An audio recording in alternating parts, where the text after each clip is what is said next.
Readings तो अच्छा topic है, कोई आपको बहुत पसंद करता है, ठीक है, and we will do the reading with the help of a few objects, ठीक है। कौन सा मैं चूज़ करूँगा वो तो एक सीक्रेट है, ठीक है, लेकिन चलो लव मैसेजेस भी होंगे एंड टैरो भी होगा, ठीक है। कलेक्टिव रीडिंग है, जितना रेजोनेट हो सकता है आप उतना ले लीजिए, ठीक है। So let's connect, okay. अब जब तक मैं शफल करता हूँ मैं बस कहना चाहता हूँ कि देखो, जैसे कि मान लो रेजोनेट होना कैसे होता है। किसी की 2 व्हीलर है तो शायद सिर्फ 5 लीटर पेट्रोल भरेगा, किसी की 4 व्हीलर है तो शायद 40 लीटर्स, और अगर किसी का ट्रक है तो फिर बताने की ज़रूरत ही नहीं है, बहुत सारे लीटर डीजल वगैरह भरेगा, है ना। तो ये हर एक के ऊपर होता है। कभी कभी आपसे बहुत ज़्यादा रेजोनेट होता है, कभी कभी लगता है कि भाई हाँ थोड़ा हुआ, ठीक है। तो ये डिपेंड करता है, तो जैसा आपसे रेजोनेट हो आप उतना ले लीजिए।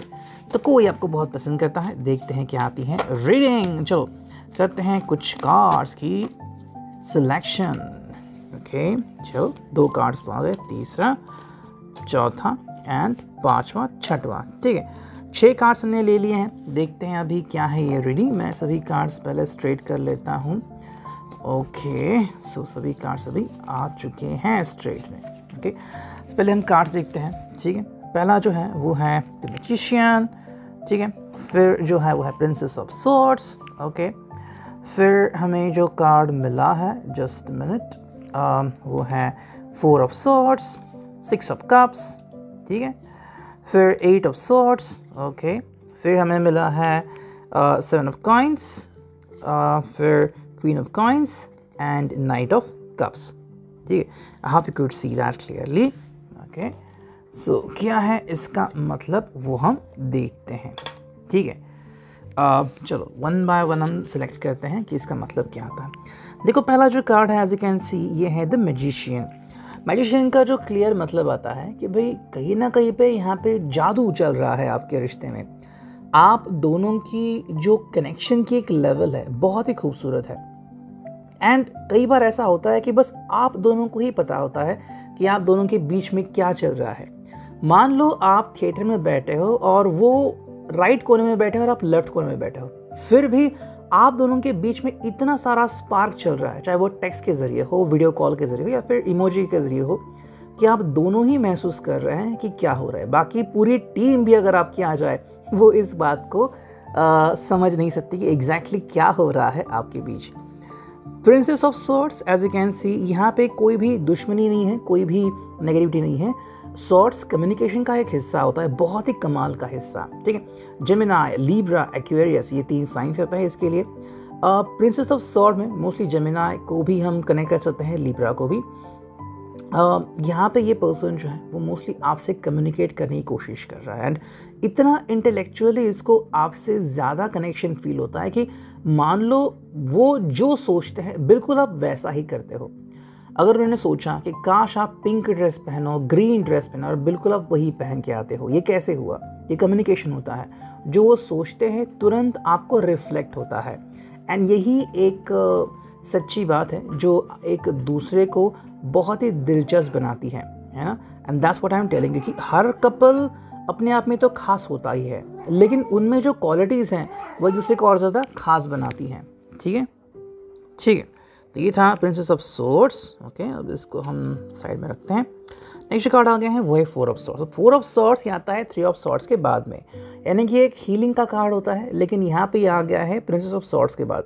देखो ये पर्सन चाहता है, एंड एक्चुअली अगर हम कहें कि अगर आप ज़्यादातर बात करते हो रोमांस की कि या फिर थोड़े से चटपटे बातों की कि आज तुमने मेरे बारे में क्या सोचा, तो ये उस बारे में है।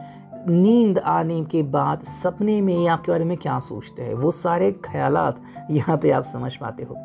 बहुत ही एक्सेलेंट इनकी नींद हो सकती है। अगर आप इनका हार्ट रेट काउंट करें जब ये सोते हैं तो आपको काफ़ी अच्छा दिखेगा। And you know this person could be feeling anything about you. Romance के साथ साथ सेक्सुअलिटी के साथ साथ फन और भी कई सारी चीज़ें यहाँ पे आप एक्सपेक्ट कर सकते हो। नेक्स्ट जो कार्ड है वो है 6 of cups. Cancer, Scorpio, Pisces, water sign आ गए यहाँ पे। This person is really in love with you, मतलब आपके साथ ही जिंदगी में आगे बढ़ना है, और छोटी छोटी बातें हैं जो आपके साथ करना चाहते हैं। चाहे मान लो इनको रुमाल खरीदना हो, कहीं बाहर जाना हो, घूमना हो, वो आपको ही प्रेफर करते हैं, ठीक है। हालांकि ये भी हो सकता है कि may be you can ask them कि भाई तो कोई मिला नहीं लेकिन वो आपका ही नाम नहीं, क्यों? क्योंकि आपका साथ पाने के बाद उनकी ज़िंदगी यूँ हो जाती है जैसे कि मानो बारिश में कोई भीगे, ओके, ये फीलिंग यहाँ पे इनको आ जाती है। एज यू कार्ड है 8 of swords, that is one thing. ये जो कनेक्शन है, एज यू कैन सी, इस पर्सन ने अपना जो एक नेगेटिव फेस था वो तोड़ दिया है ठीक है। अब नेगेटिव फेस क्या होता है? देखो, हर पर्सन को जब भी हम मिलते हैं या फिर उनसे बातें करते हैं तो यूँ पता चलता है कि हर किसी का कोई ना कोई बैकड्रॉप होता है, ठीक है, कोई एक ऐसा मोमेंट जिसमें वो अटक जाता है। ये पर्सन ने बहुत मुश्किल से ये बैकड्रॉप तोड़ा है एंड आप उसके लिए काफ़ी रिस्पॉन्सिबल व्यक्ति हो। मे बी जिस वक्त इन्होंने आपको देखा, आपके बारे में सोचा, तो चाहे उनके मन में कुछ भी चल रहा हो, मे बी पहले जो रिलेशनशिप थी उसके बारे में स्ट्रेस हो, फैमिली का स्ट्रेस हो, करियर का स्ट्रेस हो, पढ़ाई का स्ट्रेस हो, बॉस का स्ट्रेस हो, ये सब मिटाने में आपकी बहुत सारी हेल्प इनको लगी एंड दैट्स अब आप इनके लिए बहुत स्पेशल बन चुके हो। 7 ऑफ काइंड्स जो आ गया है, जो कि है टॉरस, वर्गो, कैप्रिकॉर्न, यानी कि पेंटाकल्स, ठीक है, earth sign. This person is always finding a way, मतलब आपसे कनेक्ट होने के लिए कोई ना कोई रास्ता ढूंढते रहते हैं। मोस्टली आपको प्लीज़ करना चाहेंगे, डेट पे ले जाना चाहेंगे एंड ज़्यादातर ये आपसे मिलना चाहेंगे एंड अगर पॉसिबल है तो आपको छूना चाहेंगे, ठीक है।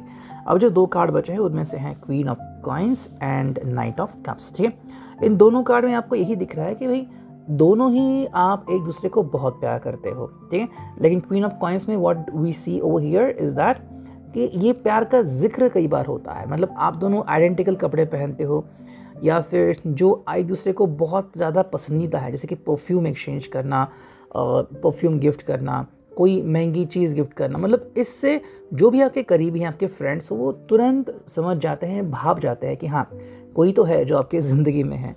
एंड नाइट ऑफ कप्स, ये पर्सन अब रुकने वाला नहीं है, या फिर यूँ कहें कि ये जो रिश्ता है आपका, ये अब रुकने वाला नहीं है। आप दोनों ही इस रिश्ते से काफ़ी खुश हैं and that is a worth thing, ठीक है।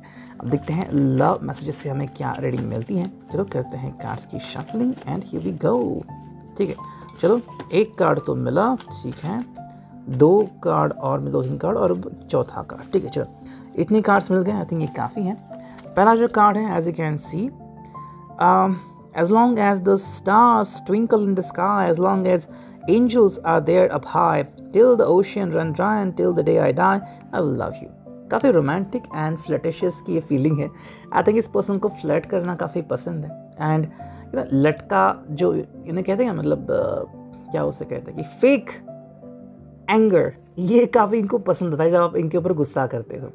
I think this person truly loves you and आपको प्रपोज करना, आपका हाथ थामना, ये उनका काफ़ी इंपॉर्टेंट पास टाइम हो सकता है। As long as the stars twinkle in the sky, same thing is over here, I will love you. दोनों ही बार सेम चीज़ें आ गई है। आई थिंक ये दोनों की तरफ से आ गए, मतलब एक तरफ तो वो कह रहे हैं कि भाई आई लव यू, दूसरी तरफ देख रहे हैं कि यहाँ पे लड़की जो है और जो उनकी लवर है वो कन्फेस कर रही है अपना प्यार कि हाँ भाई मैंने आपको ऐसा समझा है कि भाई मैं आपके ऊपर विश्वास कर सकती हूँ अपने पूरे दिल से, ठीक है। थर्ड जो कार्ड यहाँ पे आ चुका है वो है always on my mind for ever in my heart. ये पर्सन आपको बहुत प्यार करता है एंड आपको बिल्कुल भी ये बेवफाई का मौका नहीं देगा, ये आपको कभी भी अकेला अधूरा नहीं छोड़ेगा और एक कभी भी आपको दूर नहीं करना चाहता अपनी ज़िंदगी में, ठीक है। ये तो उनकी जो इच्छाएं हैं मैं बता रहा हूँ। I love you every day, प्यार करते हैं आपको हर सुबह, हर दिन, हर रात and you are here in their heart. एकदम जैसे कि ये बस मुझे याद आया, जैसे कि मैं एक आज जगह गया था, गाड़ी का कुछ काम था एंड मैंने कहा कि भाई आपका लोकेशन भेजो, तो उन्होंने मुझे मैप का लोकेशन भेजा व्हाट्सएप पे। तो सिमिलरली जैसे आप यहाँ देख सकते हैं लोकेशन की एक्सेस है, तो आपका जो लोकेशन है वो उनके दिल में है, ठीक है। जब भी आपका नाम आता है तो मानो उनके दिल में गिटार बजती है, ठीक है। वो गाना था ना, गिटार बजती, दिल में बजे guitar, the same feeling you can expect in their heart, ठीक है। तो ये 2 हो गए और मेरे हिसाब से अभी के लिए तो इतना काफ़ी हो गया। बाद में मिलते हैं एक और रीडिंग के साथ। Thank you.